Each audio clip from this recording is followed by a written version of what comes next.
تکلیف کا احساس ختم ہو جاتا ہے. یہی وجہ ہے کہ انجیکشن کی سوئی خدا نخواستہ اگر اندر ٹوٹ کر رہ جائے تو خود انسان کو احساس نہیں ہوگا کہ وہ سوئی ہے کہاں، نہیں احساس ہوگا، کیونکہ گوشت کے اندر تکلیف کا احساس نہیں ہوتا ہے. وہ ایک سرے سے معلوم کی جاتی ہے کہاں کے اوپر. کئی کیسز کسی زمانے وہاں پہ آئے کہ صاحب وہ چھرے کسی نے مارے تھے، وہ ان کے پیٹ کے اندر گھس گئے سر. اب ان کو پتہ ہی نہیں تھا کہ وہ ہیں کہاں کے اوپر سے. معلوم ہوا کہ جب ایکس رے ہوا تو پتہ چلا کہ وہ فلاں مقام کے اوپر چھرے موجود ہیں. اگر تکلیف محسوس ہوتی رہتی تو بتا دیتا کہاں پر ہے، لیکن کیونکہ تکلیف محسوس نہیں ہو رہی تھی لہذا پھر وہ بتا نہیں سکتا. خود میرے ہی چچا، ان کا انتقال ہو گیا، وہاں پاکستان میں تھے، وہ پولیس میں تھے.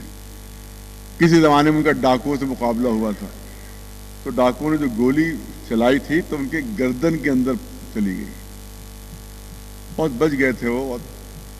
گردن کے اندر چلی گئی تھی گولی، پستول کی گولی گردن کے اندر تھی، آخر عمر تک گردن کے اندر رہی.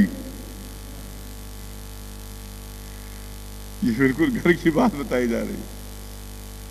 آخر عمر تک وہ گردن کے اندر رہی. ہم لوگ کی ملاقات ہوتی تھی، ہم لوگ پوچھتے تھے کہاں ہے، کہاں ہے بھائی احساس ہی نہیں کہاں پر ہے، احساس ہی نہیں کہاں پر ہے. ہاں جب ایکس رے وغیرہ ہوا تھا اس وجہ سے سب پتہ چلا تھا کہ فلاں مقام کے اوپر وہ گولی پھنسی ہوئی ہے. اس کا مطلب یہ ہے کہ آج کی میڈیکل سائنس نے ہم کو یہ بتایا کہ ادھر صرف تکلیف جو ہے وہ کھال کے اندر ہوتی ہے اور کھال کے علاوہ تکلیف نہیں ہوتی ہے. اب قرآن مجید کی آیت سن لی. ایک صلوات بھیج دے بلند آواز سے.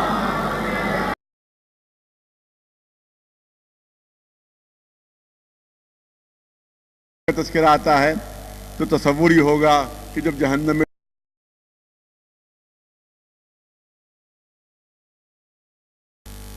گوشت ہڈیاں سب جل جائیں گے. نہیں، ایسا نہیں ہے. قرآن مجید میں ایسا کوئی تصور پیش نہیں کیا گیا کہ جہنم میں جب گناہگار ڈالے جائیں گے تو جل بھن کر راکھ ہو جائیں گے. قرآن مجید میں کیا تصور پیش کیا گیا وہ آپ کے سامنے پیش کرتا ہوں. آیت سورہ نساء کی آیت ہے، شاید یاد آ رہا ہے 156 نمبر اس کا، جہاں تک ذہن کام کر رہا ہے کہ سورہ نساء میں آیت نمبر 156 ہے. اس میں یہ اعلان ہو رہا ہے کہ ان الذین کفروا بآیاتنا، ان الذین کفروا بآیاتنا، جو لوگ ہماری آیتوں سے انکار کرتے ہیں، ہمارے معجزوں سے انکار کرتے ہیں، جو دلیل اور ثبوت ہم نے پیش کی اس سے انکار کرتے ہیں، سوف نصلیہم نارا، ان قریب ہم انہیں جہنم میں ڈال دیں گے. ان قریب ان کو ہم جہنم میں ڈال دیں گے. ظاہر ہے کہ جب جہنم میں ڈالا جائے گا تو اب تصور یہ ہوگا کہ وہ جل بھن کر راکھ ہو جائیں گے، گوشت ان کا جل جائے گا، ہڈیاں ان کی بھن جائیں گی. یہ سب تصور ہوگا. مگر آگے قرآن اعلان کر رہا، آیت اعلان کر رہی ہے کہ سوف نصلیہم نارا کلما نضجت جلودہم بدلناہم جلودا غیرہا لیذوقوا العذاب. جب ان کی کھال جل جائے گی، ارے توجہ رہے، جب ان کی کھال جل جائے گی تو ہم نئی کھال تبدیل کر دیں گے اور بار بار ان کی کھال تبدیل کرتے رہیں گے.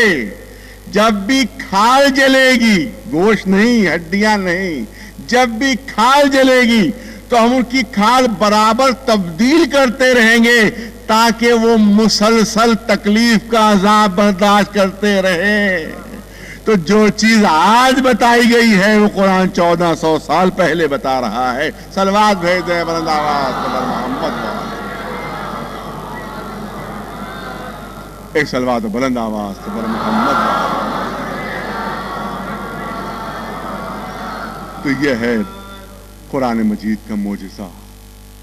یہ اعجاز قرآنی ہے کہ جس کو پڑھ پڑھ کر اس کو دیکھ کر آج بھی یورپ میں مسلمان ہو رہے ہیں اور اسی لیے دشمنی میں بھی اضافہ ہو رہا ہے، اسی لیے سازشوں میں بھی اضافہ ہو رہا ہے. اسی لیے یہ جتنے بھی آپ کو نظر آ رہا ہے یہ وہ جو وہاں پر جو ٹریڈ سینٹر کے اوپر حملہ ہوا اس کو بہانہ بنا کر کبھی عراق پر حملہ ہو رہا ہے، کبھی افغانستان پر حملہ ہو رہا ہے، یہ سب اسلام کے جو طوفان ہے اس کو روکنے کے لیے تمام سازش ہے، مگر وہ طوفان رک نہیں رہا ہے، وہ سیلاب رک نہیں رہا ہے۔ یہ دشمنی آج بھی ہے اور یہی دشمنی پہلے بھی تھی۔ یہی وجہ تھی کہ کوشش یہی رہی کہ جو اسلام کے حقیقی نمائندے ہیں، جو اسلام کے وارث ہیں، جب اسلام کا وارث ہی دنیا میں نہیں رہے گا تو جب اسلام لاوارث ہو جائے گا تو جو دل چاہے گا ہم اسلام کے ساتھ سلوک کریں گے۔ اسی وجہ سے کربلا کا معرکہ ہو رہا ہے، اسی وجہ سے آقا حسین کربلا میں قربانیاں دے رہے ہیں۔ آپ دیکھیں کہ یوں بھی ہو سکتا تھا کہ امام حسین 1,00,000 کا لشکر لے آتے۔ امام حسین کے لیے 1,00,000 کا لشکر جمع کرنا مشکل نہیں تھا، 2,00,000 کا لشکر جمع کر لینا مشکل نہیں تھا۔ نواز رسول ہیں، فاطمہ زہرا کے لخت جگر ہیں، تنہا وارث رسول ہے روح زمین کے اوپر۔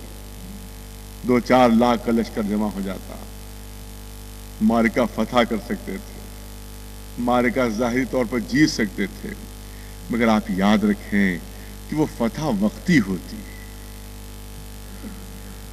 وہ فتح ٹیمپریری ہوتی، مگر آقا یہ چاہتے تھے کہ وقتی فتح نہ ہو، قیامت تک کی فتح۔ تو وہ فتح تلواروں کے ذریعے سے نہیں حاصل ہو سکتی،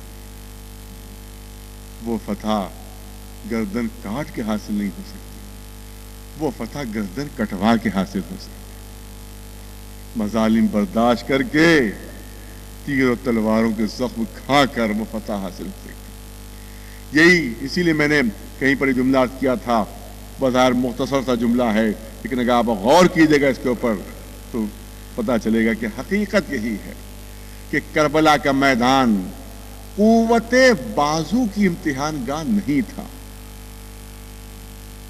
میدان کربلا قوت بازو کی امتحان گاہ نہیں تھا، قوت صبر کی امتحان گاہ تھا،